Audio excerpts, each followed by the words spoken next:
What's up guys, Houndish here, and today we've got some Destiny 2 news in the form of This Week at Bungie. And so in the update today, they speak about how Iron Banner will be changing for Season 18, and that includes a new version of the Clash game mode called Eruption, the introduction of streaks, and a few other changes to the event. But they also speak about Rift, that being added to normal Crucible with a new rotation in the new season, and a community vote for a new exotic weapon ornament, plus a few other updates which we'll break down in the video. So, as always guys, I hope you find this one useful, but without further delay, let's get into it. Initially, they speak about Iron Banner in Season 18, and they say, now that the Iron Banner is officially wrapped up for Season of the Haunted, let's talk about what we've learned as well as plans for next season and the future. They say first up, we're adding the ability to gild the Iron Lord seal with the next batch of matches in Valus Forge's honor. So Iron Banner title gilding will be introduced. Then in terms of what else is new for Season 18, they say let's speak about streaks. And when we started working on Season 18's Iron Banner, well before we launched Rift, we knew that we wanted to come back to something more familiar after a season of objective-based gameplay. Some of you have been asking to play Clash in Iron Banner for a while, so we decided to start there.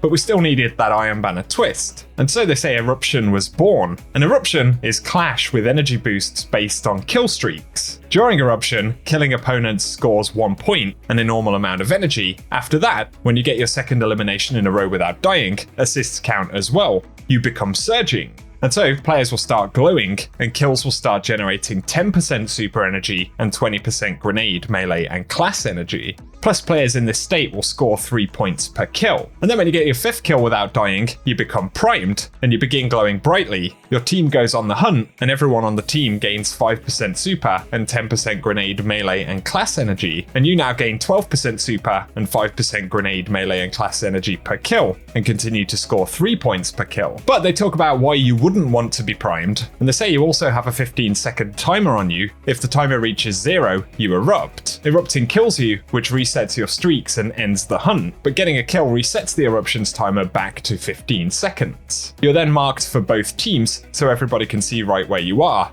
The other team gets 3 points for killing you, and more than one player can be primed at a time. So this certainly sounds pretty wild and potentially slightly chaotic. Obviously there are huge benefits to being primed, but also you have to make essentially at least 1 kill every 15 seconds, and on top of that, enemy players are going to know where you are, and you essentially become a high value target if you like. So it sounds very interesting, but they say we'll definitely come back to Control and Rift for Iron Banner in the future, but expect a familiar mode with a unique experience in Season 19. So gameplay wise, that could be pretty interesting, and potentially more fun than Rift, at least as it launched in Season 17. And so they speak about how Rift itself will change in the new season, and it points out that the community have been able to expose some flaws in the mode this season. We've already had a number of fixes go live in Rift, and it's possible we'll get further adjustments in the new season, but they say Rift won't be in the Iron Banner, but it will be in a rotator in the Crucible, so Rift will show up on week 1, 8, and 14, as well as inside of private matches. And they say alongside the more standard overtime rules, we also expect Multispark to return in a future season. AFK projections have been updated to utilize Rift-specific events, and they say later this season, we fixed a bug that didn't allow you to always immediately dunk the spark if you picked it up too close for the Rift. But then for future seasons, they say they're looking into exploring 3v3 Rift, allowing the use of smaller maps like Wormhaven, and potentially asymmetrical maps like Burnout, and they want to fix scenarios where one team can play keep away with the spark longer than intended. They're also looking to lessen the black screen time after scores, and they want to look at further measures to discourage overt kill farming. And so Rift will still be around next season, but of course on a specific schedule, and some of the other core issues with Rift they are going to continue to look at throughout that time frame. So give us your thoughts about that one down below as well. Here though, they speak about a new exotic weapon ornament, and they say we want you to decide which ornaments become a reality. So first off, we're leaving it up to the community to pick which exotic gets a community created ornament. We've got 3 options for you to vote for in an email that we'll send out starting on August 16th. And that will include the Arbalist, as well as Sweet Business and Rat King. So the community will get to vote which weapon gets that new ornament, but once the exotic has been selected, they say we'll be working with the chosen community artist as we help them create 3 different weapon ornament concepts. Once we have 3 that are viable to be made into ornaments, we'll have another community vote so that you can all pick your personal favorite, and the winner will be approved to be made into a weapon ornament in game. And a reminder for the full process, the community votes on which exotic to pick, and that'll be via an email starting on August 16th. Then the community artist creates 3 weapon ornaments, with a community vote following that once again for us to choose our favourite concept. But then the ornament will go into production and will be released into the game as early as Season 21.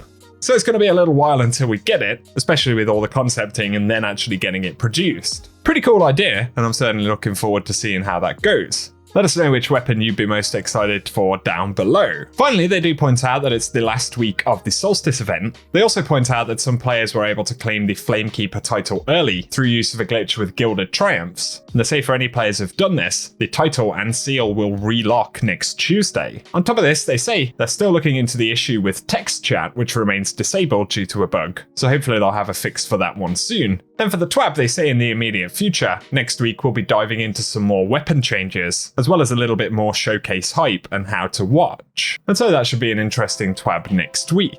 The final thing I wanted to touch on today is a new article from therecord.com, and we get yet more details about how Bungie have struggled with threats, toxic behaviour, and we can see from the title a judge has ordered a business to name customers who doxed and threatened Bungie employees. And so an innocent tweet about a wildly popular online multiplayer game led to a terrifying real-life campaign of doxing and death threats against employees of the game company Bungie. And they recently convinced an Ontario judge to order Waterloo-based Textline Inc. to name customers who made racist and serious physical threats against them. And so essentially Bungie are requesting the information about particular users. And it breaks down a series of different things that have taken place, including voicemails being left on personal telephone numbers of Bungie employees. And obviously moving away from the internet for a moment, employees of Bungie actually receiving threats directly, people finding their personal details and making contact with them in their homes, is an entirely different thing to things being said online, not that that's justifiable either. Certain individuals had even ordered pizza to employees' home addresses, which wasn't a gift but was trolling basically, and an individual yet again threatened that they had moved close to a Bungie employee, stating that they're not safe. And so when Bungie are talking about the issues that they've experienced, they're not only talking about the things that happen online on Twitter or Reddit or wherever else, but it's in reference to some fairly serious events where individuals have been kind of invaded in very personal ways. So if anything, it gives us a bit more context as to why Bungie have been more quiet. And when folks say that others shouldn't cry and complain about things that are said on the internet, of course, sometimes actually in relation to Destiny at any given time. Yeah, I mean, it's news to me that these kind of things have been taking place, and absolutely isn't something that anybody deserves to happen to them. So it's worth checking in on that article and having a read if you're interested. Bungie have also said that they're looking at the communication pipeline and ways that they can potentially be more transparent, while also trying to lock out individuals who engage in this type of behaviour. But, as we've said before, as a company, Bungie do have a duty to protect their employees, which to an extent is why we're seeing a policy like this in place. So again, feel free to give us your thoughts in the comment section, guys. Definitely pretty depressing and disappointing that these kind of things take place. And as a community, of course, we absolutely shouldn't stand for it. So let us know if you have any additional thoughts, but for today, guys, that's what we have to break down in the video. So as always, I hope you found this one interesting. If you have, a rating below really does help us out on the channel, and feel free as well to get subscribed if you want to see more Destiny content. Otherwise though, for today, I appreciate you guys tuning in, and I'll catch you all very soon.